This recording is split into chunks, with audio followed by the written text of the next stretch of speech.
Excellent. All right, so let's get into this. And quickly, just to start, I think some of you, or I think just Amar, we're going to do your check your resume at 1 o'clock. That's the only time that we're going to do that. So if you want to have one last gasp and take a look at it, because Amar had scheduled it in advance, and so it's going to be, we're going to do it, I think you said at what time, 1:20? Yeah, from 1:15 to 1:30. Yeah, so 1:15, you said? Yeah, 1:15 to 1:30. Excellent. So at 1:15, if you want to all show up and take a look at, we're going to, again, this information we need to share. So we will look at Amar. So it's going to be your resume that you want me to look at? Yes, my resume. And if we have time to go over the cover letter, would be great. If not, it's okay. Well, we'll take that 50 minutes as much as possible and we'll go over it. And then after that, we're going to need to make sure that I have all your resumes and we will start the interviews this afternoon starting at around 2 o'clock for sure. Okay. Me also, Mr. Tony, can I also, can you just have a look, please, at my interview after resume after Ammar? Unfortunately, I can't. So I will need it really to go forward. You need to have sent it to me before our interview. I send it to you. Out of time right now. So you I can send take a it to look you. at, please, you can take a look at what we're going to do with Ammar's and you can compare it to yours and you can adjust. No, it's already done. I sent it to you last week. Yes, I understand. But the thing is, you should have came on Tuesday and you were there, I think. But did I you was show it there. to me? Yes, I was there. But did you show it to me? Did you ask me to see it? Because there's no time, Riham, and I don't know who is the first. No, we could have, we had the time to do that. Unfortunately, we won't have. So what you have to do is take a look. I was the last one on Yeah, Tuesday. I understand, but you should have asked me, right? I can't go back in time now. Okay. Thank you. Right. Time is precious, as we say. All right, so let's take a look at when we do job interviews, right? Questions you must answer before landing a job. So again, I'm not only giving you information to do the exams, I'm giving you also information that can help you land jobs and can get you certain sales jobs, right? Everything relies around sales jobs. So all your mock interviews that you're going to do will have to be about a sales job, right? It cannot be about something other than that. It has to be about sales, right? Because this course is helping you in achieving that, a job in sales, okay? So what skills will enable you to have impact from day one? We talked about this. If you had a chance to look at Dr. LaRoche's YouTube video, you'll notice that you really need to have a good understanding of what your specific skills are and the experience that the company needs for you from day one. So in other words, as you walk in to work for that company, what do you bring to the table, as we say, and what can you do for the company immediately? And that's what they want you to do, because the training process could be long. The more you can bring right away will certainly help you land that job, right? Landing means getting the job. We talked about this. Are you a proactive problem solver, right? These are words that you should not use in language when you're talking about that in your resume. You should not have these two words in there. You should not even mention them in your cover letter, and you certainly should not say these words in interview. But here we can talk about that, right? So are you a proactive problem? Ask the kind of questions that will diagnose the root of the problem. All companies are hiring new personnel for a reason, right? And certainly they're going to hire you because there's an issue, right? We could use the word problem. We could use the word issue, situation, something that has come up, but there's a reason why they are hiring you, right? So you need to have a good understanding that when you ask questions at the end, that will help you understand more about what's going on. Because again, it's your life, right? So you're allowed to ask questions to find out that many reasons why they're looking for someone to work there, right? Can you break down the problem into smaller pieces? That means can you analyze? Can you look at things in a simpler fashion? Can you break it down to A, B, C, and D and talk about it this way? This is an important way of being able to find solutions to problems, is not just to look and try to find a solution that is general, but breaking things down and being able to analyze and give more information about certain situations when it comes to problem solving, right? And again, can you develop solutions, right? That's really important.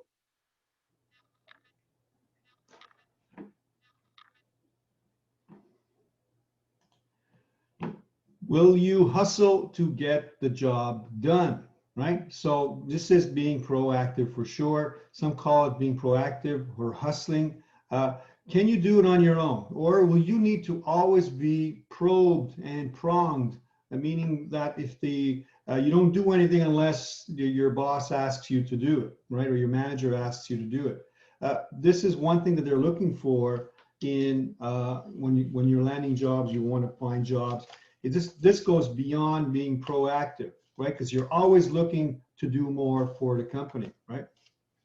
So hustling means you don't just wait for instructions and orders from your manager to get things done, right? Certainly you're staying in the protocol of the company. You're staying in the policy of the company as you do these things. You don't want to go over anybody's heads, right? But if you see things that you can learn quicker, and like, you know, we talked about software before, if the computer you're using has different softwares that you're not used to, when you walk into that company and you hustle to find out how to use that, learn more about how the company works, this is what hustling means, right? To really work inside the confines of where you work, right? Do more with what you've got, not just try to better people. That's not the goal. The goal is what can you do more right there and then to get ahead and reach a certain impact, as we say, from day one, right? This is what they're looking for in jobs. Tony? Tony, and we can use this word in our resume or in cover letter or somewhere? That's a good question, Houston. Hustle is a tough word to use in your resume. It's like proactive. You know what? You can in your conversations. It's a good question. Hustle is a great word. You don't want to use it. You don't want to write it down in your resume or cover letter. Actually, the cover letter, you know, hustle is not that bad a word to use when I think of it in today's world. But in conversation, right? In always in a context of being positive, to hustle, you can use it depending on, you know, what it is when you're having a conversation with someone, you hear what they're talking, how they talk, and most of the times you want to, in interviews, you want to mirror them as much as possible, right? So when you're listening to what they're saying, and like I said, the most important aspect in conversation with people all the time is, is what verbs are they using, right? So if you hear a verb that is a little bit less informal, like hustle, which is informal, compared to proactive, which is more formal, right? If you hear the conversation is going to in a direction where the verbs that are being used, and you'll hear them, it's verbs that are really just laid down, or they'll use analogies and stuff like that. When you hear a word like you know, that you find that they're being a little bit more informal, yes, now hustle is certainly a good word to use, absolutely. Tony? But it's always in the context of what's happening, because every dialogue that you're having, every interview is different. You cannot prepare yourself the same way, or yes, you can prepare yourself the same way to do the interview, yes, but you have to be open and to change, because certainly the person that's going to be in front of you will not be the same person you met before. The communication styles are different. A lot of things are different. So you have to be prepared to adapt and change, right? Amar? So Tony, can you use the word, this is a hustler, saying I'm initiator or I initiate?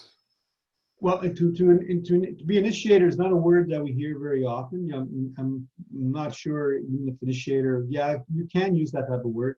To initiate means to start for sure, but you rather say hustle is more of a simpler word to use in the English language than initiate, only because of the way it sounds.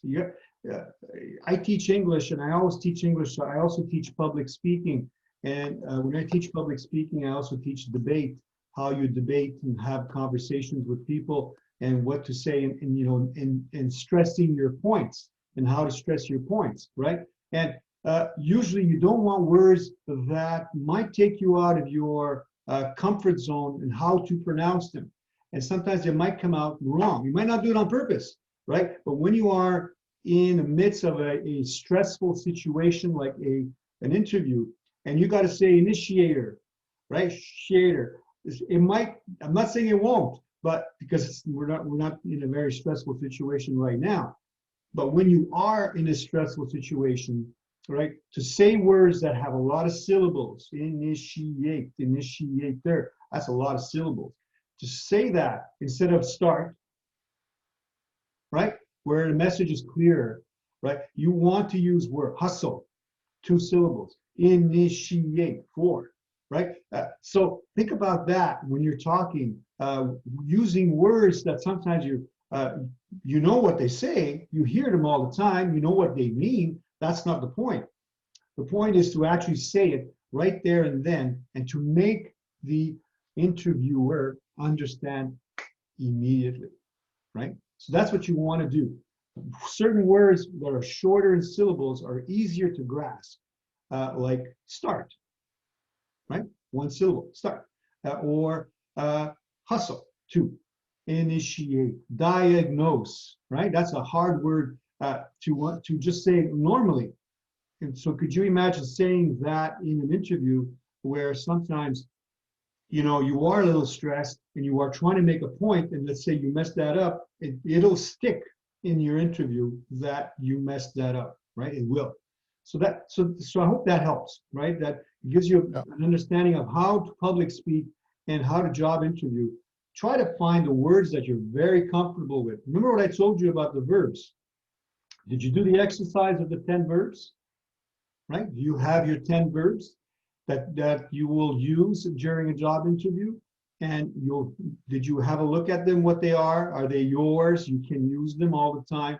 You know, all these little tricks that I bring up in these classes are there to help you and really give you an understanding of how to public speak, because basically a job interview is public speaking, right? Because you are talking to someone publicly, just you two. So sometimes you'll have more than one person in the job interview for sure, but usually it's just one person. So it is still considered to be public speaking.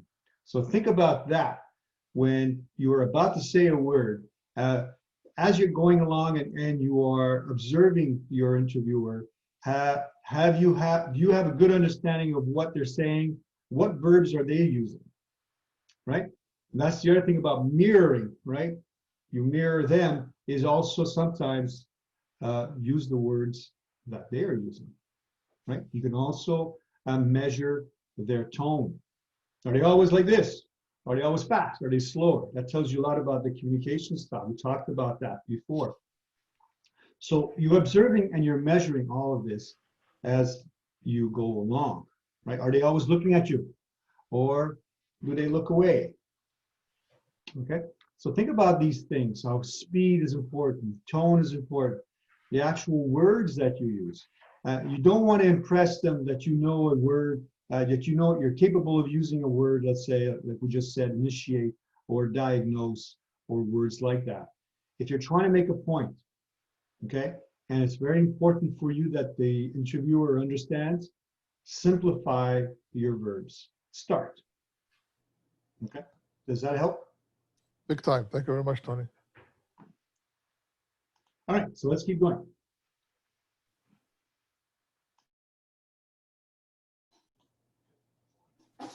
Yeah, questions you must answer before you land a job. Have you done your homework on our company or a company that you're going to want to go work there, right? You need to have a good understanding of the company. For sure, in this job interview that we're going to do, in the mock interview, probably the company will not be, will be fictitious. will not be a real company. So certainly you don't have to do it here. But when you go for a job interview, you got to dig a little deeper to know more about what's going to happen. Why are they hiring you? I mean, there's got to be a reason. You know, are they growing? Did they expand? Have they changed philosophy in their company? Has something changed in the company for them to hire? There's got to be, yes, somebody probably left the company, but why did they leave? What makes you think that they left, and why would they hire you? So go online and, you know, start searching the company and find things that are up to date, right? So when you search, always look for 2020 or 2019, 2020, or the future. Don't look at articles of the company that are like, don't go on Wikipedia, right? Probably the worst place on earth to look for information, as you might think it's up to date, but it might not be true. So do not search, you know, companies on Wikipedia. Look for articles that are dated as close to the date that you are, you know, today. That's really, really important to do that, right? Tony? Yeah. Is it good when you, if you have been asked this question, to give them a high overview about their company, to give them the indication that you understand what you are applying for and what the company work and nature and business, to bring also to their mind or to the dialogue the point that you know that who is competing with them and how they are somehow impacting their business. Is this a good point to bring to the point of the interview? Well, if the question relies around something to do with competition or the industry, yes. But if the question has nothing to do with that, right, you always want to stick to yourself presently, what you're going to bring to the company, right? If a question does come up, which probably won't, but if it does, it talks about competition or talks about their company growing, if they come up with that type of question, certainly you've got to be prepared to know what their competition is, right? This is why I say, look up the company. What industry are they in? What do they do? You know, we talked about NAICS code. You look at ICRIC if you're looking for jobs here in Quebec or companies here in Quebec, which tells you a lot about the company. If you want to work there, find out about the company before you actually show up in the job interview. Be prepared to do it. And if that includes finding out about what the competition is doing, yes, if you know something happens, you know what their competitors are, and you know what the industry is about, right? Yeah. Also, again, so there's no excuse not to know. You have no excuse whatsoever not to have done your homework before you walk in to a job interview to learn about the company. You need to do that before. Okay, that's really, really important. These are just questions beforehand. Ask yourself that you need to do or learn, right? So I'm not, like, again, I repeat, I'm not just giving you information to pass the exams or pass the mock interview, but also prepare yourself in real life, you know, questions that you have to answer before you land or want to go walk into any kind of job. I just want to say one thing, Tony. Yeah. You know, just bring up a very good point. I mean, why they are hiring? This is very, very important. Are they expanding and they need to put more sales on the career or on the job, or are they looking for innovation? This is very important because people they know when they submit their resume or CV, you know, they don't look at the background why they are hiring. What is the reason behind this? You know, declaring that they want to hire someone, you know, there must be a reason, you know, they are really organic growth, or are they doing expansion internationally? Are they doing innovation in their products and they look someone talented to give them more ideas? That's a very, very big question to be answered, you know. Yeah, it is. It really is. And you really got to look into that. Don't forget, if you're going to do all this work and you really don't need any surprises afterward. You say, oh, I regret, I should have done this and I should have done that. And I should have learned more about that because the question came up and I didn't know. This way, when you walk out of there, you say, well, look, I did the best I can. I did my research. I knew what the company was doing. There's no reason why I should not get this job. I think that's the main question that you want to ask yourself when you leave the job interview and you're just walking back to your car, or you're walking to, you know, outside the building or going home after the interview. you're certainly there's always going to be a reflective time, right? When you walk out of the job interview, first question you ask yourself, did it go well? What did I do wrong? Because we're always, we always have that in our minds. What went wrong, right? So certainly something will go wrong. And that's okay.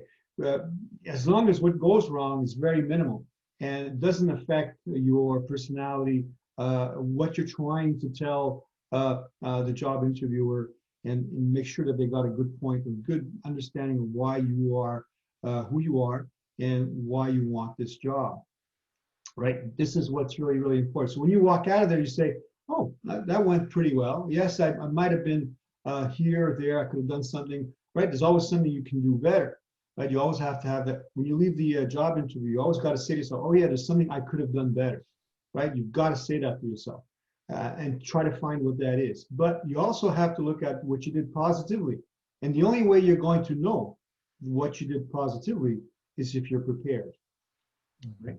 If you're not prepared going into the job interview, thinking that your resume will carry you, and I can tell you this, it will not carry you, right? No matter how much experience you have in any field beforehand, don't walk in there feeling confident that your piece of paper will get you the job or has gotten you the job.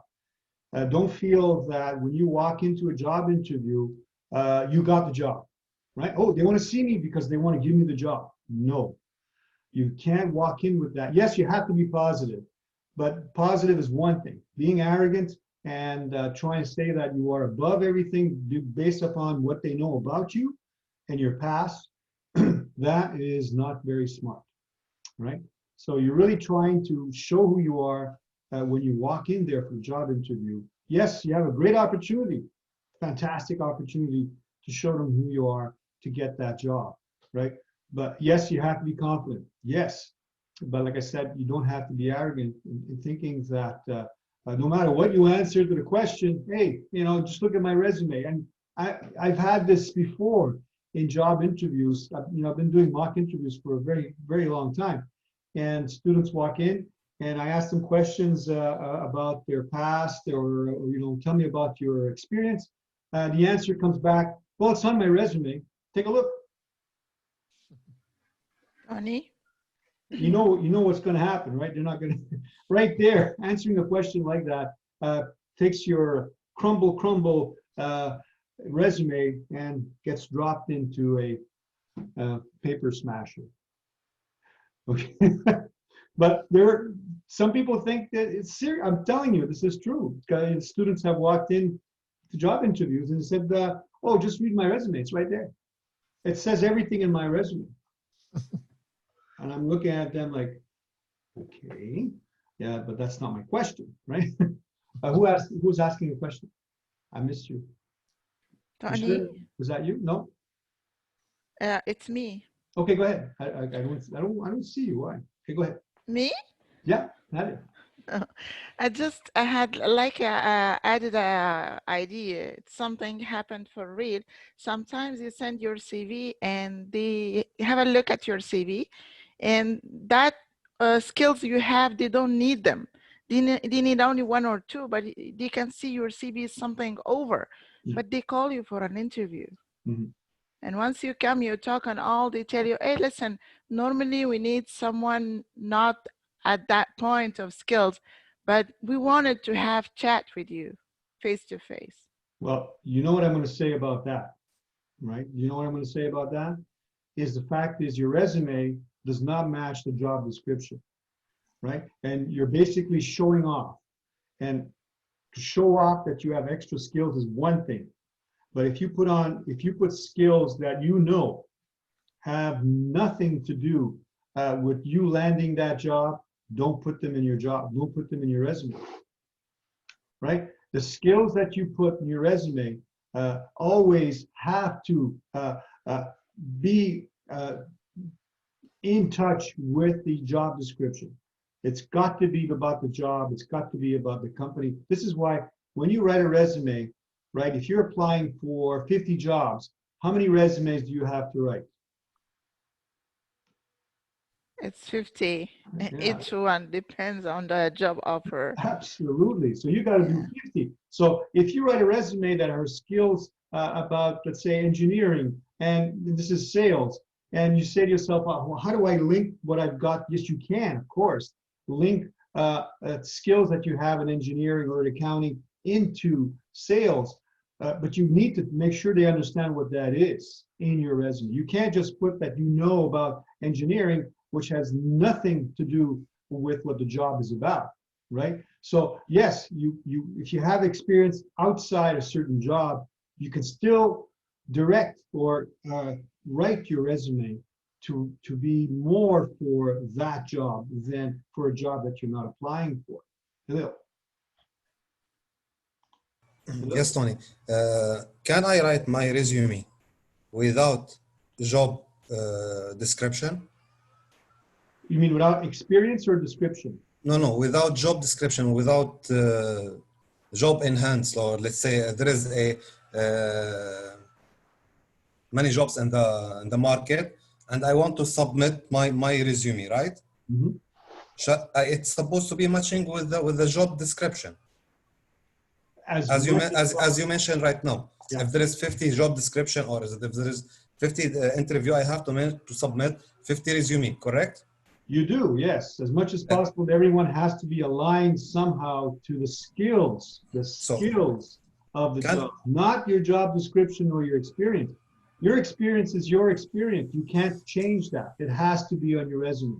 They want to know what you've been doing the last 15 years, right? That has to be on there. You can't take a piece out of there because it doesn't match what they're looking for, right? It's up to you to connect your experience that you've got.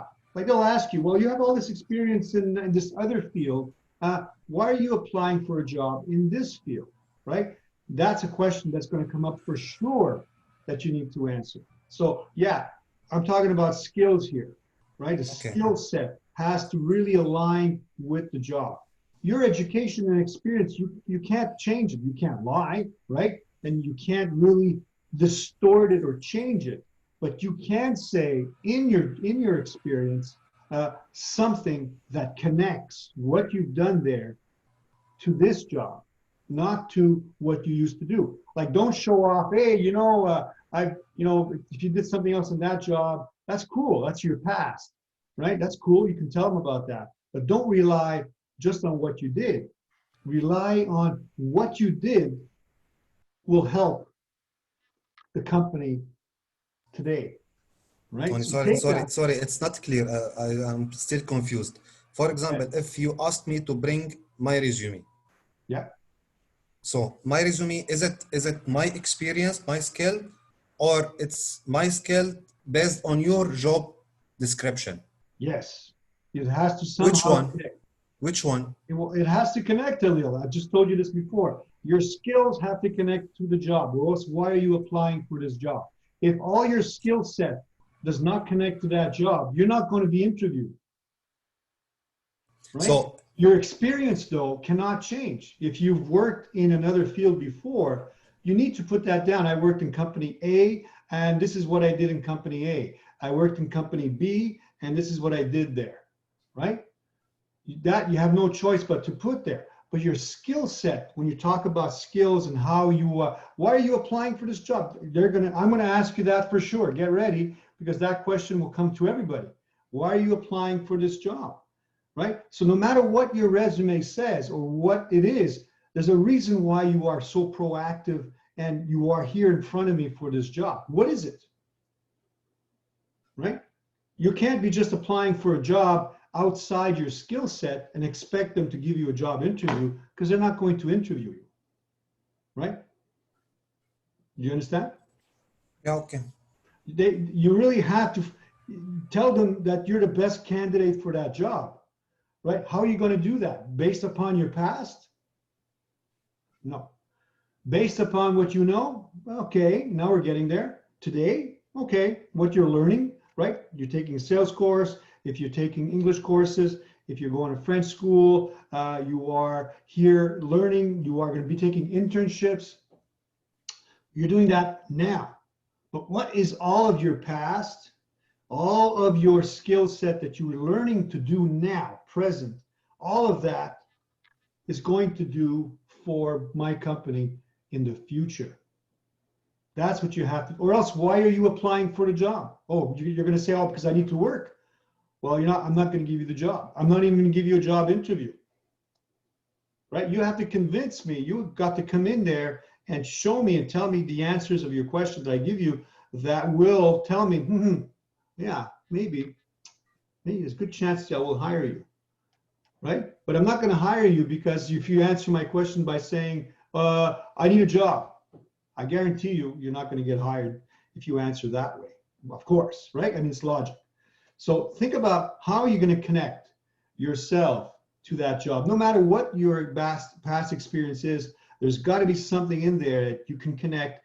In this case, we're talking about sales. How are you going to connect to sales? Okay. So let's keep going. So Yeah. just, sorry, related to the exam, when you ask us to bring our resume in the exam, so it's our resume. Yes, absolutely. Yes. It's got to be your resume. Yeah. Not related to any job description. It's got to be related to, yes, it has to be related to a job description that you Which will one? have, but you can just bring your resume for sure. Now, we don't have the time to change it or everything. Just give me your resume for sure now. Yeah. And you will do interview for me as per my resume.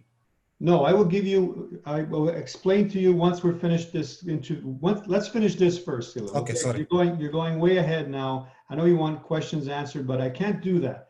I've got to do one step at a time. Let's do this, and then I'll explain to you, I will give you what you need to know afterwards, okay? One thing at a time, or else it's gonna be too confusing, and there's gonna be too much to know in a short period of time. So let's finish this, and once this is finished, then I'll explain to you, and I'll give you a better understanding of what you have to do, okay? One thing at a time, thank you. Okay, so why do you want to work at our company? You need to know what their mission statement is, how your experience and skills can add value. That's what it's all about, right? No matter what it says on your resume is when we have a job interview, what exactly is it that you're going to bring to this job in the future, okay? Please mute your mics if you, it could be a good thing. Thank you. All right, let's keep going. Are you willing to learn new things? I mean, obviously you should be, the answer is always yes, right? The answer is always yes. You can't say that you have enough skill set to take you and to get you the job. I'm prepared, I have all the skills necessary. No, we don't have all the skills necessary. You'll have to be willing to learn to get more valuable skills based upon what the job is about, okay? Will other people enjoy working with you? Right? You might say, well, yeah, I'm a nice guy, a nice person, for sure, but think about that when we talk about collaboration or working as a team and stuff like that. This is why we did the exercise about teamwork. Are you easily intertwined in a team meeting and all of that? And if you have never done that, if you've never been to worked in a team for money, because that's what you're doing, right? If you have played sports before and you worked or if you whatever sports you have played and you played a team sport, but it's really the same kind of thing. But in this case, when you work for a company and you're working in a team, they're paying you, right? So this is, unless you're a professional sports athlete, certainly you've never done that, but certainly in a company you would need to be able to work as a team. Will your colleagues enjoy working with you, right? Do you think so?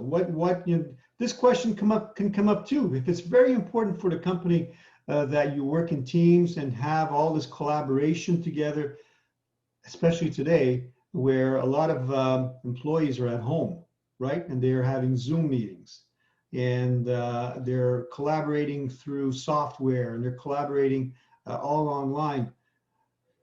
It's even tougher today to being able to work with others because whatever you type or write or say is right there in front of everybody. So it's very important today. They might even ask you a question about that if you are comfortable working with others. Integrity is important, right? say what you mean and do what you promise, things like that. So integrity is very important. Can you say that you have integrity? No, right? You can't say, hey, I have a lot of integrity in one of my skills is that. No, you should have integrity, right? You should have it going through. They might ask you questions about certain things that might question your integrity, but will not say that if you have it or not. They're not going to say these questions. They're not going to come up and say, hey, by the way, do you have integrity? Are you, they're not going to ask you that way. They might indirectly ask you something about your integrity. Okay. Trust also, right? Can you be trusted? And the answer to that for sure is yes, right? But it's something that they're looking for a lot in, right? So if you write something in your resume and then when you walk in, you don't sound at all like that person on that resume or that cover letter, then all of a sudden or if they check your references and they find that they don't match whom you are, that certainly can be problematic too, right? And here, that's what I got about questions you answer. We're going to get into a little bit more about specifics as we go forward. So let's keep going. So stay away from, I think I've been telling you this over and over again about negative words, words that are not clear, stay away from them. This word, one of the worst words in the English language, right, is the word sorry. Certainly be responsible for your actions, right? Don't take your responsibility by saying sorry and saying, oh, that's enough. I said sorry and I could live with that. Not really, right? Try to avoid saying sorry, being responsible beforehand. Let's say being late, right? If you are late, you walk in, sorry, the bus was late. No, the bus was not late. You were, right? Your responsibility is you, not the bus. Or, oh, my car broke down. Right? It's kind of funny because we just had a meeting yesterday and we just hired a new teacher. And I don't mind sharing this with you because he made fun of it, but we also made fun of him too a little bit. And he walks into the class half an hour late. He walks into the meeting half an hour late and he says, sorry, my GPS had played mind games or something like that. In other words, he blamed his GPS that he was late. Right. So what he did was he took the responsibility that he's supposed to have. Hey, you're supposed to be at the meeting at this time. You show up half an hour late. You walk in. Hey, I'm late. I apologize. I take full responsibility for being late. That's it. Right. Don't deflect your responsibility to GPS or to a bus or to snow. Right. Even if this is true, you still don't do it. You have to take full responsibility of your action. This is what I mean by not using the word sorry, because everybody uses it, and sometimes I do too. But I try to limit the use of sorry, because the more you say it, right, the more people don't believe you, right? So let's say now, next meeting, this gentleman shows up to the meeting again late, and he says sorry, and he comes up with a different excuse. People will go, yeah, sure. Right? And they won't believe him, right? So what I mean by stay away from sorry is try to lessen the amount of times that you use it. And if it is true, just, apologize instead of saying sorry and take full responsibility for your actions. That's it. It's your responsibility. That's it. No, there's no excuses whatsoever. Okay. Like, right? A lot of people say like over and over again because it becomes some kind of a tick in somebody's brain, and the words always shows up in conversation. I had one student, she didn't believe me that she would say like every third word. Every third word was like. Think about that. Like this, like. So what I did was I taped her. I go I didn't tell her I taped her, but I taped her, just her voice, of course, didn't tape her, I just taped her voice. And then she goes, no, it's not true. I don't say it. I go, then okay, well, I go, look. And I taped her and she heard herself, and every third word was like. And believe it or not, she made a huge effort to get away from saying that. And she really worked hard not to say it and was conscious of the fact that she was saying like, right? It's a tick. Actually is a word that a lot of people use. Usually, right? All these type of words are adverbs. We talked about that. Unfortunately, moreover, these are words that you need to try to stay away from as much as possible. If you say that something is impossible to do, again, impossible means that you can't find a solution, right? So if you mentioned, or if you talked about how you are a good problem solver and how you did things in another company and how what you're going to do for this company to solve problems, and then you use the word impossible, now your integrity is pretty much shot, right? You said you were a good problem solver, and now you're saying that certain things are impossible. So stay away from that. Do you think you're good for this job? Hopefully I can do this job, right? There again, if you use this word, you will certainly not get the job. I can almost assure you that you won't, because they are actually listening to you and using words like impossible, hopefully, maybe, right? Maybe. Is this something, does this company interest you for your future career? They'll trick you and they'll ask you questions like that, right? And you think this job really fits into your career, right? They don't really want to know what your career is about. Right? Tony, That's how not about the point. Tony, how about I'll try my best? It's the same thing. Yeah. It's the same thing. You'll try your best. You're not going to do your best. You're going to try your best. So the words that you use come into play a lot. So the maybes, that oh, I'll try. I think I could do it. I believe in myself. Right? Maybe that one is not that bad either. But you know, you got to be careful with what words you say, and it's always got to be as positive as possible. So try becomes a word that is informal and doesn't lead to accuracy. It's very, as we say, maybe it's ambivalent. Yeah, I'll try, maybe I can, you know, it's not very clear. It has to be clear, right? You can, you know this, you can do this job, right? This job, this is why I can do this job, blah, blah, blah, blah, right? All right, let's keep going. So big mistakes, without a doubt, right?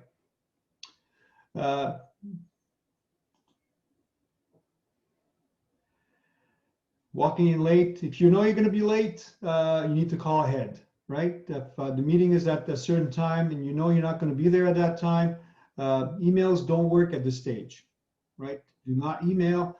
You need to send a message, a clear message. If you have no other choice, yes, send something for sure. If the email is your last resort, do that. But the best resort is always to call and say, that, you know, I'm fully aware I'm going to be late, and I take full responsibility, and that's it, you know, and find out if it's okay with the interviewer that you're going to be late, okay? But one of the best ways not to be late, well, it's be there early, right? Show up early, and this way the chances are you won't be late, right? And so that's very important too. And it just becomes a working habit. You know, I live about 45 minutes to an hour from the school. And last year, before the pandemic, I had to go to the school 3 days a week. I had to go there Monday, give my class in class by myself. I don't know why they did that, but that's the way it was. So it was, I had to go there Monday, Wednesday, then I had a meeting on Friday. And my class, of course, start a little earlier during the week. It would start at 8:30. But I would leave my house at 6:30. And only because I always felt that there's going to be traffic. I couldn't live with the idea of coming up with an excuse of being late. I just was something that really irked me throughout. And I always do my best to be on time as much as possible. Right? And if I can't, I will mention and say, look, I can't be on time this time. This is what's going to happen. So these are little things that once you get going, it becomes part of you, and it's not a stressful thing. You got to avoid the stress. So how do I avoid the stress the stress of arriving late will destroy me. It's like, oh God, I'm late. You know, I just don't know what to say or how to act when I'm guilty for a reason. So to avoid it is just, you know, do the opposite. Show up early. This way, there's no issue whatsoever. And if you do it over and over again, the stress of showing up early or showing up late or leaving home in the morning is always stressful. There's always something. This way, you get used to getting up early. You're preparing yourself what you have to do, and out the door you go. And it's a much easier, more fun experience than being stressed and then forgetting stuff. And gosh, and you can get into a car accident, who knows what, and hopefully not, knock on wood. But these are all the issues of leaving late or arriving late. Failing to make eye contact or having a weak handshake, well, it just tells you when I wrote this, right? This is certainly a long time ago. So we're certainly not going to shake hands whatsoever. I'm not going to get anywhere near you on Sunday, right? So there's not going to be any of that. And it was kind of weird because yesterday one of the teachers comes up to me and she puts her hand on me, and then she realizes what she came into my, right? And she like, I was like, I did this kind of a thing. And then she realized what she did, and she was like almost in tears. You know, she felt horrible that she actually came into my distancing or into my space and actually touched me on the shoulder. It was a huge weird reaction on my part and hers too. Like, no, don't do that. Stay away. Right? Incredible as the world turns, right? Man. Distinctive clothing is an issue, certainly coming for your job interview here online.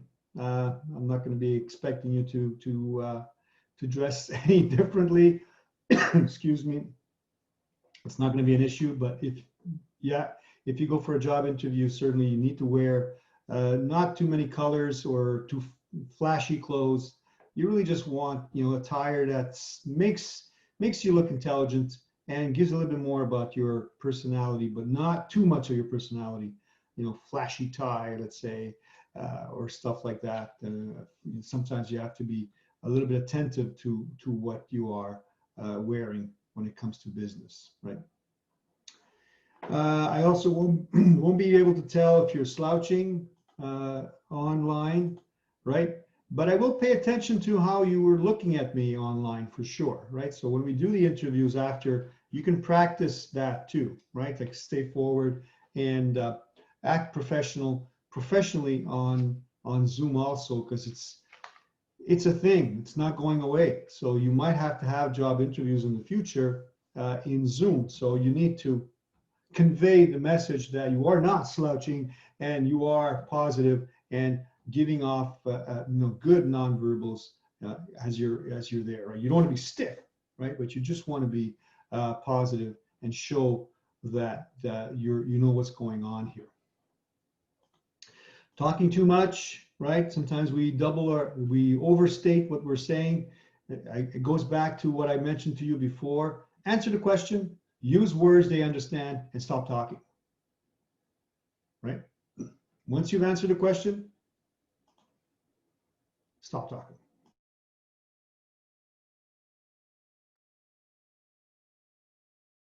That's very important. Okay? Answer questions and stop talking with a smile, and just listen to, if they need more information, they're going to ask you, then finally you can tell them. But usually you answer the question, don't say it over again, right? That's why I tell you something about your past, something about your present, and something that this past and present will help the company in the future. Once you've answered that question, stop talking. Okay? All right, let's get into the job interview questions now, one by one. Again, this will be posted. You will have this, and you can absolutely rely on this. But again, what I don't indicate on here is that every question should have the setup of past, present, future, all of them, right? So if you're stuck in a question, you're not sure what to answer, think about something in your past that's related to the question, something that is in your present related to the question, and how those two things related to that question will help the company in the future. Okay, so here we go. Question number one. Who wants to guess what it is? What do you think question number one is? That I'm probably going to ask all of you. Tony? Why you are applying for this job? Okay, yeah, but usually they want to have an open conversation. So what would they ask you? Most of the times is Tell me. Is Tell- talk about tell- yourself. Tell me Tell me about about yourself. Yeah. yes, right? So this is really the first type of question. It's actually not even a question, right? It's more like an order. It's imperative language, right? Like, tell me about yourself is an order, right? So so it's not actually a question. Or can you please tell me a little bit about yourself? That would be more of a question, but I think you know what I'm trying to say. So in this aspect, what we're doing, right? This is more of a request than a question for sure. But this is not the time to tell them about things that interests you, right? What are your hobbies, and what exactly, you know, if you are an immigrant, you have landed here and you have a situation, you have kids and all that, very interesting stuff. Talk to me a little bit about yourself. But they're really testing you to find out what you're going to say and how you're going to say it, because this is certainly one of the toughest questions that you could answer in a job interview, because it's an opening question, and the opening question gives the interviewer immediate information of how you're going to be responding going forward, right? So this is why this is really important. Excuse me. Now, when you answer this question, they're not asking you to, oh, well, you know, I was born here, and, you know, my past, you know, and on, talk about yourself, and you know, like a friend, right? So the question really makes you feel that he wants to know something personal about you. Yes, if there is something personal about you that connects you to this job that you think will connect somehow, then you can relate it, right? But most cases, no, right? Communicate the pattern of interest and skills that relate to the position in question. And always answer the question past, present, and future. The most important part is future. If you want to skip anything in that past, present, future, skip past or present, right? But don't skip future. So if you want, sometimes you might be nervous a little bit and you're not, you know, you want to answer it. So you can skip present. So you go past, future, or sometimes you'll go present, future, right? But don't go past, present, right? Or present, past, right? And stop. You always have to have future, because that's what they want to hear. They want to hear what you're going to bring, okay? Next question. Right? Again, this one is very stressful and leads to a lot of consternation in people when they talk about yourself. Where do you see yourself in 5 years from now, right? Please mute your mics if you come into the room. Thank you. Yeah, so this is something that is very interesting question, but how you answer it will tell a lot about yourself too, right? So here, looking for people who know what they want to do and who are focused on specific professional goals. So the goals, of course, I keep repeating this, but has to do with the job description, has to do with that company all the time. Don't tell them that eventually you're going to want to go work as something else in another company. They're going to go, what? Right? This is not what they want to hear. They want to hire you. They want to keep you. They want you to grow inside the company. And they really want you to be very specific what goals you're going to do in the company. Not that, oh, in 5 years, you know, I'm planning on moving, or I'm planning to buy a house and moving, or planning to get married, and of course, nothing personal, but if you say something like that, it's really not what they want to hear, right? This is really what they want to hear is in 5 years, where do you see yourself in this company? What do you see yourself, what do you want to do in this company? Okay. So yes, this last point I write here, this is really important, not the last point, but second to last point. When you walk in for a job interview, you should be there early. Physically now, I think, going back pre-pandemic, if you show up late is one thing, but you want to go there early for another reason. And the reason is that you can sit down, not fool around with your phone, put that away immediately, put it on silent. But what you want to do is address your reflective brain and come up with these type of questions and say to yourself, this place is really interesting. What do I see myself doing in here in this company in 5 years from now, right? So it becomes very relative. And you can actually mention that when you go for the job, when they ask you, what do you see yourself 5 years from now? You can say something like that. You can say, well, I came early today and I just wanted to sit down. I was really excited about this job interview and working for this company. And I was reflecting out there today and I was looking around, and you can start the conversation like that if you want, by what you saw. This really interests them. It shows that, you're very observant and you have a good understanding of what surrounds you. So you always think about answering questions in some different type of way. So this is why it's very important to answer a question like that, where you're sitting there and you're saying, so yeah, I can see myself working here. In 5 years from now, I had a feeling you were going to ask that question. And then you answer the question of what you'd like to be doing 5 years from there in that company, right? Tony? Yeah. Is it okay to reply by saying, I know now I'm applying for this position of being, for instance, sales team leader, but in 5 years, I see myself as the vice president of sales for the organization. Can you say that? Specific jobs sometimes might irk some people. Depends on who they are that you're job interviewing or who's interviewing you.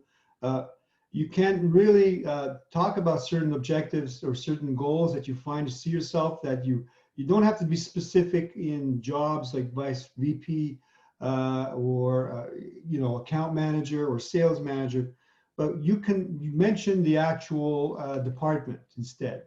You might say things about management. If you are not working in management today, you could see yourself working in management 5 years from now. Things like that. The research department, or express a little bit more general than specifics, because they really sometimes it might be too pointed to somebody. But this way, when you're a little bit more general and you talk about working in management instead of working as a VP, a little bit more formal conversation than actually pointing towards one specific job, right? This way it aligns you to working in management, and it's a stepping stone to something else, right? But if you limit yourself by saying something like that, it's not being proper. Usually you want to just mention something a little bit more general. So instead of mentioning the actual job, mention the department, right? All right, next question. Oh, this is a big one, right? Describe a major objective you set for yourself recently, right? So objective, goal, what do you want to see yourself do? So in your past, right? They're asking you about your past or even today. What objective do you have? Now, this could be very easy to answer. Well, because you're taking this course, right? So one of your professional objectives that you could mention is that you are taking this course. And this course, why are you taking this course? What's this course going to do for you in the future for that company, right? This is what is that they're looking for. I just want to tell you this also. Yesterday in the meeting, we were talking about the future of our school and how we see our students and how we see this program being taught. And what is our objective giving you this course, right? And some students or some teachers came up and said different things, but they asked me, what do you see, you know, where we're going with this? Well, what I mentioned was the fact that I see that they'll remember Access Royal Oak Riverside School Board as being a professional course that gave them incentive to be able to reach a certain goal in their careers in sales. To be remembered that that when I put Access Royal Oak in my resume, it means something. This is the way I answered it. So that way, when someone sees that in your resume, they're looking for a sales associate, that they see Access Royal Oak, it'll stand out higher and stronger, be more important to the person to hire you about Access Royal Oak or, you know, Riverside School Board than any other sales course in the province. So this was my objective, I think, as a teacher in this course, is that when you do write that in your CV or your resume, certainly there it stands out, not just for you, but it also stands out for whomever is reading it, okay? So that is one objective for the school, is that. Improve time management skills, talk about results of achieving your goals. Again, you know, this has got to be very realistic. You can't say, I want to go to the moon. You know, I'm not, yes, of course I'm kidding, but you can't describe things that are more idealistic than realistic, right? It's got to be something that really focuses on something that is achievable, right? We talk about SMART goals. We'll talk about that later on in another module, but that's what you want to do, right? Tony, can you say for this to reply saying I'm looking for advancing my career in terms of sales, and I'm looking for increase or having a more solid revenue from sales I will make with your company. Can you say such kind of specific, you know, objectives? No, those you're basically, yes, those are your real true objectives, but try to find a way to say them differently, where the major objective is going to help the company, right? So those objectives are fine, right? But you need to say them in a way that your professionalism and your training in the company will not only help your career, right? It's going to help the company, right? So certainly, yes, they want to know that you want to improve certain things about yourself. You know, you want to achieve certain things about yourself, right? But you need to link it to the success of the company, right? This is, you want the job or not, right? They're not there to, this is not a job interview about your life and what you're going to do for yourself, right? You're not paying me, I'm paying you, right? Don't lose sight of the fact that job interviews, they will eventually pay you. You will not pay them, right? This is something that you always have to have transfixed in your head, is that you are there to help them. They are not there to help you. Indirectly. Directly, yes. Indirectly, no. So, or the opposite, right? So you got to look at it always that way, that what can you bring for the company, not what the company can bring for you directly, okay? Indirectly, yes. Directly. So what you're saying, basically, for this one, you need to reply with objectives that can be related to their actual work or the business. Amar, every question I've given you so far and you will have in a job interview, I've discussed this with you before, everything needs to connect to the future, which is the job, always, right? All questions have to link to what you're bringing to the company. They are going to pay you. So what are you going to do with my money? How are you going to earn my money, right? I'm going to give you money. What are you going to do, right? That's what it's all about. Now that you had a chance to learn more about us, what would you change about our company? Wow. Now, this is really a dangerous question that you could get, right? Now, certainly here, you could, if you did a bit of research, you know what's happening in the company. So this question is really a lot about researching, right? You know what's happening with the company, right? But you don't want here to tell them, hey, your company sucks, right? That's why you're hiring me, man, right? You know, they might laugh if you say something like that, right, as a joke, but try to stay away from that kind of talk. And you're not there to do that, right? Also, at the same time, you don't want to say, well, nothing, this company is fantastic the way it is, right? So that means you're going to walk into my company, I'm going to give you money to work here, and you're not going to do anything to make it better, right?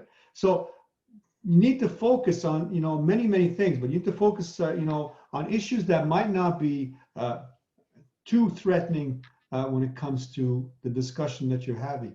Now, how do you answer this question directly? It all depends on how the conversation is going.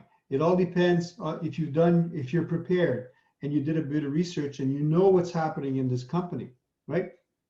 But here, the issues that you bring up certainly have nothing to do with major changes with the company itself, right? It's more about what you can, your experience and your past or your present experience that you have can help the company in the future, all the time, right?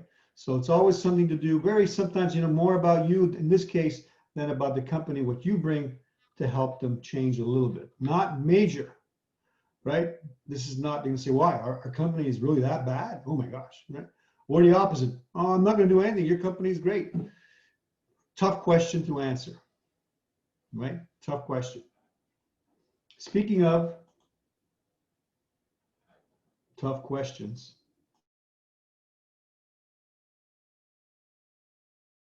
So in this question, the one before this one, would it be good to bring up some of your ideas about how to counter competition, doing a better way of let's say, entering the market with the new products, giving an ideas, how can they improve the way they are reached to the client or their prospect? Can you talk about these things when they ask you openly about what can we do or change in our company? Well, the thing is, what you can talk about certainly maybe is more about the competition, about the industry, and then talk about what you will bring and change to the company itself, right? You can talk about the fact that if you did your research, Amar, right? It's all about research and how well prepared you are for answering that type of question. Really gives you an insight of what their industry is and what's happening in that industry, right? And actually, that question is easier to answer today because of the pandemic, right?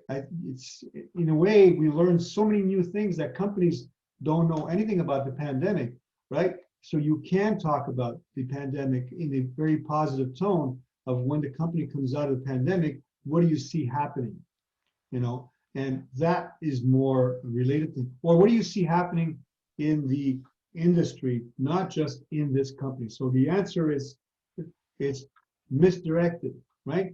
You're asking me about the company and you're talking about the industry, or you're asking about the company and you're talking about the competition, right? So you misdirect it a little bit and take it away from the directness of that question, which wants you to answer about their company, and you're taking it and you sort of like slightly misdirecting it, and you're talking about something else. Okay, you're very, very political, right? Sometimes you have to be political, right? So now this question, right? We all have weaknesses. What is one of yours? How would you answer this question? Tough, right? Job interviews are tough, right? Here, you certainly do not want to confess that you're not good. You don't want to confess that you don't know how to do something, right? Very difficult to answer this question. You can't tell them, you know, that you don't have all the skills necessary for the job, right? And stop there, right? What you do want to talk about is something that is a little bit more outside the job, right? You can't tell them that you don't have the skills for the job, right? You got to talk about something that doesn't really concern the actual job itself, but you want to improve yourself, right? If it's punctuality, how you delegate work, how you manage your time, things like that, that are outside of the job itself, right? Those are the type of weaknesses that you should direct. So again, here, you're doing the same thing, right? You're taking them, really not talking about weaknesses that you bring to the job. You're talking about weaknesses that have to do more about you, that that you are working on. Language, right? Can you say that French is a weakness? Absolutely. But what are you doing to make that weakness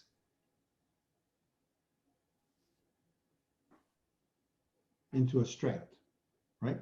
Actually, Tony, I had this question, exactly the same question 1 week ago, and I mentioned one of my weaknesses here is actually French language. I'm trying to co-op with this by learning French and to get myself acquainted with the French culture, French business working environment in Quebec.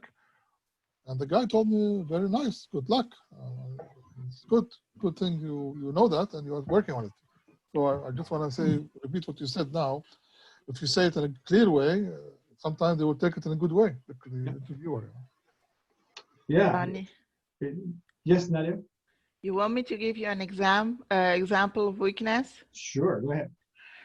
For example, in interviews like this, and they ask you about, give me one of your weaknesses. Of course, I will not start talking about my personal life. No, I should be more professional.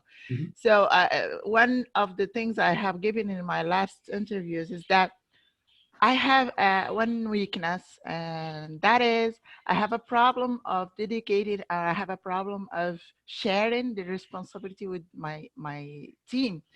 And especially when my boss gives me something to do, I cannot just give the team to do it. I have to keep insisting to do it by myself, even if it will take me the whole time, even if the team will leave and I stay in the office. This is a weakness, and I'm trying to work on it. I'm trying, to improve it more and more, to share with my team better. Can this be a weakness? Absolutely. As you can see what I wrote down there, that's exactly what is one of the major It's a delegation issue. Yeah, it's a delegation issue. And you have this habit that it's not just a delegation issue, really. It's a trust issue, right? You don't trust anybody. And that's a bigger issue than delegating. So the trust part is a major issue. But what you want to do is that you should learn telling them that what you're working on is finding a way to manage certain parts of your tasks that you have to do and rely more on somebody else to do their job, right? So if you don't ever send emails to anybody asking for them to help you with anything, right? I can handle it myself. That's not actually a sign of strength. That is a sign of weakness, because in a team of, in a work situation, a workplace, I should say, it's not about you. Sorry, right? There's no superstars. Everybody, yes, there's sometimes the companies will give awards to the best salesperson. Those are just, incentives. They're not saying that you are above the company. You are the best salesperson. You are above everybody else. No. That's just a little incentive for you and for everybody else, right? They still want everybody to work as a team, because what's number one? Not you. What number one is always the company. So in many cases, what can you do with one of these weaknesses to improve the company all the time, right? So this is, if you walk into a company and you don't ask for help from anybody and you try to solve all the issues on your own, you're not a company person. If you cannot collaborate and work with people in a company setting, in a workplace setting, you don't belong there. And you certainly will be fired or never promoted, right? The ability to work with people is a big factor in working in a company. You cannot be an island and separate yourself from everybody and think that you have all the answers, because they will see that and they They will not keep you there, and they will certainly not promote you. Yeah, but you keep always worried whether this job will be done correctly if you share it with your team. So that there is a problem. So It's all- okay, I share with my team, but at the end I have to redo everything alone to make sure that it is well done. This is a Well, weakness. that certainly is something that you would need to speak to management. If you see it happens over and over again, you can't accept responsibility for other people's jobs. You cannot do that, right? You are paid to do a certain job description. Don't expect them to think that you're going to do, yes, you want to do more. Yes, I want to try to do more and be very proactive. But it doesn't mean that you have to do everything on your own. And because something goes wrong, yes, if you do everything on your own, now who's responsible? Why did you do this on your own? Why didn't you ask our professional technician, right? Let's say you had an issue with something and you decided to fix it yourself, right? I used to do that. I used to work in a company where we used to make packaging. And one time the packaging was all wrong. And my buyer, really got upset at me. Hey, what are you doing? I can't work with this. I told you to do it this way. Why did you do it? So he's yelling at me about, us not being a good company and everything. So I took that responsibility on my shoulders as if I actually produced the product. Wait a minute. Am I in production? No, I'm in sales. So what am I thinking about production? Right? So what I did was I walked back into that plant and I went down to the machine operator and I stood there and I gave him hell. Say, hey, look, my customer's all upset. What did you do to the machine? And I got big trouble because first of all, why did I walk into the plant to talk to somebody? I should have just filled out a complaint form, passed it on to production, and let them take care of that responsibility. I'm not production. I'm in sales. So why should I be responsible for somebody else's department, right? This is what happens when you're in sales sometimes, right? If you're paid commission and you lost an order because somebody else in production made the mistake, you're going to do everything to get that money, right? That you think that's a strength? No, that's a weakness, right? You need to have the ability to let somebody else do their job correctly. If they don't, then it's up to you to make sure they know they've done something wrong, not to actually do it. Okay. So Tony, I mean, the hidden agenda behind this question is to find out if you are an honest person. I mean, when they ask this question, is it they try to see if you are an honest person? Are you open to admit mistakes? What is the really? I mean, why would they ask this question? What's the reason behind it? Well, many reasons why that will ask you for weaknesses because they want to see only one thing. They want to hear only one thing. Are you willing to get better? Okay. So if you're willing to get better, then you have to admit that something is wrong. If you're saying, oh, there's nothing wrong with me, I'm perfect. No, there's nobody in this unbelievable, fantastic world that we live in that is perfect. No one. So you have to admit something is that you're going to improve, right? And many times it could be, like I said, it could be language, your writing skills, a lot of little things that you're taking in consideration. Even the fact is sometimes how you are viewed. Sometimes you talk about how you dress. If you find that you need to know more about what it takes to work in business in sales, and one of the weaknesses that you have is your actual wardrobe. Your clothes really don't align you with the job, and this is a weakness because a lot of people don't know about style. Believe it or not, everybody thinks that, oh yeah, we'll just read a book and just follow that and that's easy, right? But it's not. So these are little things that you have that you need to improve on. You cannot answer this question by saying, no, I have no weaknesses. Guess what? You're not going to get hired, right? We all have something that we want to improve, right? What is it? What is it that we want to improve? How we look, how we talk, how we write, our skill set, how we interact with people, all these things, right? Not even my hard skills. If I want to improve something that will make me better at my job, but don't say, oh no, I'm perfect. I have no weaknesses. And believe it or not, yes, I've heard that answer many times. I have no weaknesses, right? And why do some people answer it that way? Because they're nervous. They don't know what to say. They have not prepared, right? They're not prepared. So they're not prepared. Oh, I'm afraid to answer it. Oh, no, I have no weakness. Well, you just didn't get the job, right? Tony? Yeah. I think this question is very important because all people lose the soft skills. Samar, all I heard was soft skill. Soft skills, it's like nicely people, friendly people, it's something like that. All people, yeah, care about hard skills, but soft skills, no one interested about it. Okay, guy, I'm hearing you like a little bit. I didn't really hear everything, Samar. But yeah, soft skills, probably you'd like to talk more about your soft skills than certain hard skills. But hard skills include language. Hard skills include also how you speak, how you're a public speaker, and you notice that possibly public speaking is something that you need to work on, and you're working on it by doing this. Right, you realize that public speaking is more important for you, and it's something that you never addressed before, right? But it can still be considered to be like a soft hard skill, if you want to call it that. Learning how to deal with talking to people is sometimes closer to a hard skill, depending on if the job requires you to have a lot of meetings and talk to people. But then it slowly turns into a hard skill, right? I think that's what you were saying.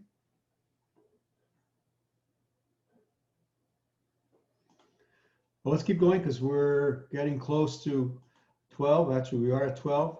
So what type of decisions do you have difficulty making here? Certainly, right, show that you are decisive. In other words, you need to say something here, right? So I mentioned there are situations that give you time to pause. Again, we talked about, if you decide to delegate, or how do you ask somebody to do jobs for you?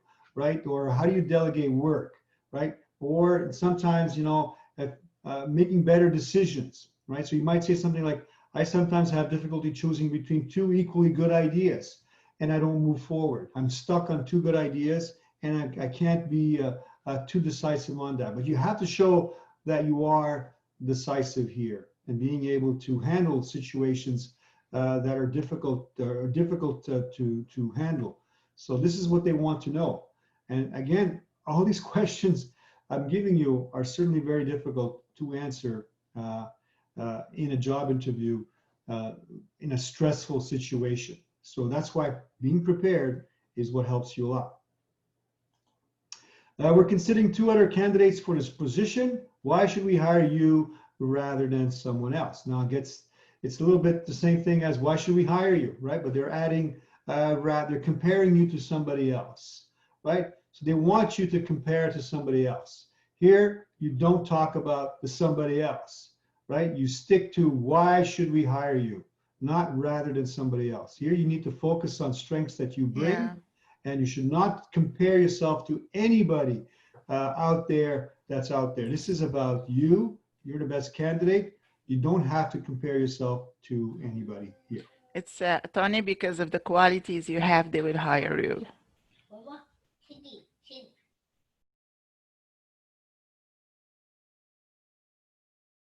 It's because of what brings you there, right? Your competence, right? You're capable of doing this job.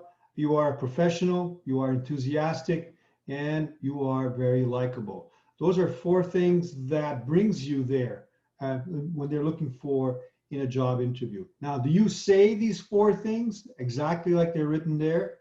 Absolutely not. But give me an idea of why you're competent. Give me an idea why you are a professional. Give me an idea, why you are enthusiastic, and give me an idea, or you don't even have to give me an idea. I can see if you're likable or not, right? They can see that. So really what you're looking at is telling them things that looks at how competent you are, how professional you are, If you start talking about somebody else, then certainly you're not competitive. You're not professional, right? You're enthusiastic, right? Always answer with a lot of, desire that you're showing that you really want this job and you are the candidate for the job. So don't lay back, answer questions, in a dragged out manner. You need to always have a strong posture and showing that you are the person for this job. Tell me about something, again, more relative questions, right? Here I go on, just giving you extra questions. Tell me something about yourself that I didn't know. Don't repeat whatever on your resume. Think of a talent or skill. Here you can talk about voluntary work if you want, or something that's not mentioned. That's why I say don't write everything inside your resume. Keep something for yourself that might surprise keep me serious things. Yeah, you keep some things with you, not personal stuff, but stuff that you can mention that you haven't revealed. So think about something that is really important to you that you know how to do. You mentioned the fact that I think it was Nehati mentioned that he is a master chess player, right? Maybe at this stage you mentioned that because that is really something fantastic to mention that's not written in your resume, but the work involved to get to that level of a sport or of chess takes a lot of effort and takes a lot of responsibility, and it shows really what kind of person you are by being so good at something, right? This is where you can reveal something like that, right? More questions. What motivates you to do this kind of work, right?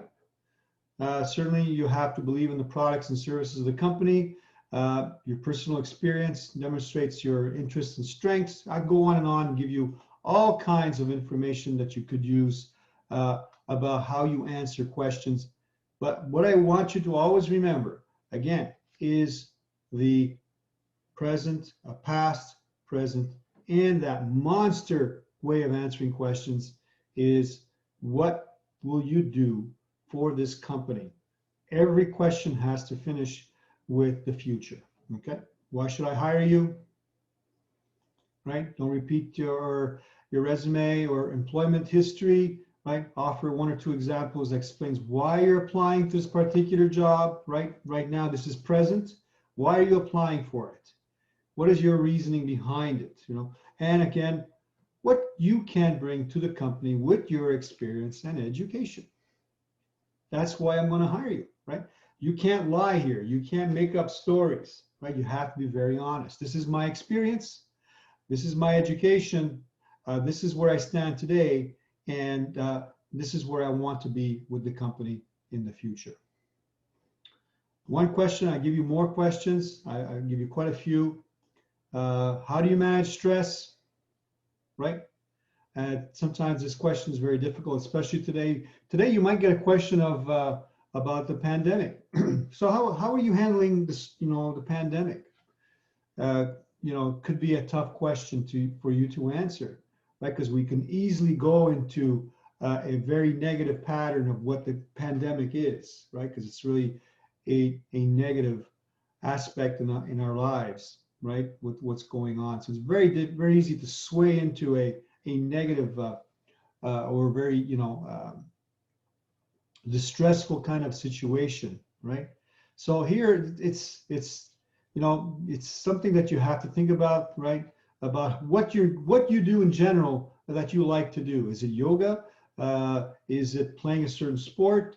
Something that you like to do that really takes you out of. If you like to meditate, you might ask them if you're allowed to meditate at lunch. Is something that you like to do. If it's prayer, if it's something that is, you're very religious. That's cool that you're religious, but you might mention that you like to meditate or pray. That's not a bad thing to say, because praying certainly is one of the most incredible things to alleviate stress, is being able to pray. So there's nothing wrong with saying that. You're not actually being religious here or being too personal. It's just something that you like to do, and really help, and something that of course is very important to you in your lives. Absolutely. But it's something that you do that alleviates stress, maybe. I don't know, possibly. Okay. Can we call all your references? Right? Here, again, tricky question about references, right? And it's up to you to tell them which ones that they can call or not, right?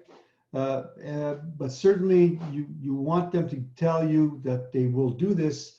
They do not do it automatically, right? They've got to ask you for permission for sure. Even if you have references or you're going to give references, right?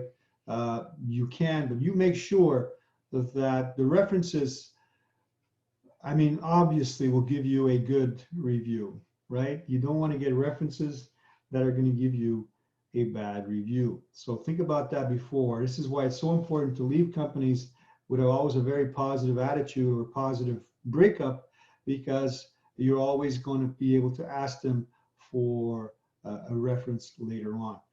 References are not like attestation letters, right? Attestation, a letter of attestation is a letter that tells you what you did there, and it's a proof that you worked there, right?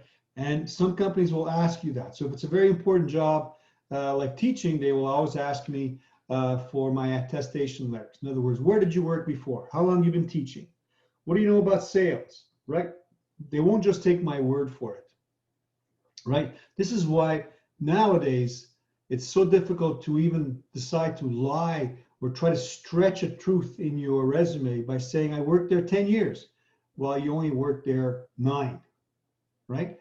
Not much of a lie. 9, 10, oh, I made a mistake, 9, 10, doesn't matter. Be very attentive to those things, because they'll say, okay, send me a letter of attestation. So you have to ask your employer to send you a letter that says how many years you worked there. So now more and more companies are demanding attestation letters. So be very careful what you write in your resume. If you're not 100% sure how many years you worked at a certain spot, certain company, find out before you write that in your resume. Then it becomes an ethical issue, right? Where you basically lied in your resume. Salary expectations, I think you were waiting for this question, right? Well-prepared candidate can effectively turn this question around. Ask first for a company's salary range, or if you don't ask, make sure you know what that is. What's the company's salary range? And then you need to always answer in a very general term, right? Based on your qualifications. You don't want to slot yourself into something, right? You don't want to put yourself into something, and then they'll pay you that. And if it's too low or if it's too high, so you really want to be as general as possible. And if you have a good understanding of what they pay or what the industry pays, you can mention something like that, right? Overtime, right? Again, depending on the job that you are going to bring up here, this is the last question I'm going to show you. Would you be able to work extended hours as necessary to perform? Your response should match closely the position that you are applying for. Find out if you're capable, that you can do the extra hours. What happens when you do extra hours? Do you get paid for it? Is it in your contract? You can ask questions on top of their question here, because you might not know what they mean by extended hours, right? So you might just come out and say, what do you mean by extended hours, right? What is exactly, can you just clarify what extended hours means? So you can always answer it that way, right? So that's the last question I asked. So there's quite a few questions there, and certainly I will only choose from these questions, right? I will not choose or give you questions that are not relative to here. Unless I find that your answer leads me into a different direction, then I will ask you a follow-up question based upon your answer, right? Show you're excited, be honest, be personable, show initiative for sure. And I give you some other stuff after you can take a look at. It talks a lot about illegal questions that I'm not supposed to ask you. Of course, I think I can't ask you about religion. I can't ask you about age. I can't ask you where you're from. But if someone asks you, hey, where you're from, it's something that you don't have to answer, right? Unless you want to. That's up to you. But if you find that the question is not well asked, you can simply say, I would rather not answer that question, right? If you're married, are you married? I'd rather not ask that question. I'd rather not answer that question. All kinds of this. How religious are you? You know, do you have to leave early for you know, because of your religion or something, or right? The answer is always, it's very personal. I would rather not answer that question, right? It's as simple as that. So think about these things when they ask you. Sometimes we get lost in conversation, right? We think it's very personable and we're having a nice conversation, and they'll start asking you personal questions, right?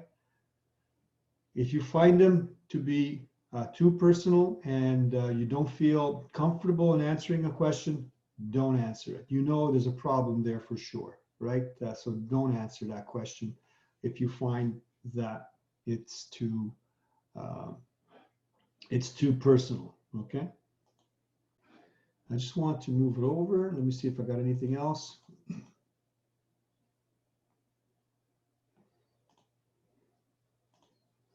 Well, yeah. So I just want to finish off with this, but what I just gave you right now, right? So legal questions, right? Don't look away. You can choose not to answer. You can answer truthfully if you like. It's your choice. Or you can deflect the question and answer it differently. Yes, Susan? Susan? Sorry, I have a kid. Sorry for that. Tony, I would like to ask, you said for this Tuesday you will review the exam, but I saw you give us a schedule before. This Tuesday there is no class. Oh, yes, you're right. It's true. You have, I apologize. It is. We have a CST class. You're right. It is. So we're going to have to do it on Monday. Yeah. Thank you for reminding me. Yes. I almost forgot. I did forget actually. And I apologize for that. I take responsibility for not checking my schedule first. Yes, because the schedule had changed. And like I said, I was waiting for Monday for them to give me the up-to-date schedule, but I don't think that's going to change. You're right. And again, I apologize. I will make sure that it's there. You're right. The Tuesday, we don't have a class. We have, so we're going to have to do the interviews today, tomorrow, and then Monday. We're hopefully finish the interviews by then. If not, we're going to have to do it then, and then we will do a review on Monday. Thank you. Okay, and one more quick one. How did you schedule the interview this afternoon? And I want to know what time will be my interview. All right, so this is what I was about to get into right now. Is I will give you now. We're going to take a little break, and I will send you some information. You need to tell me. We need to have some of you interviewed today. So you can attach something to what I'm going to send you. And hold on just a minute. I'm just going to stop this.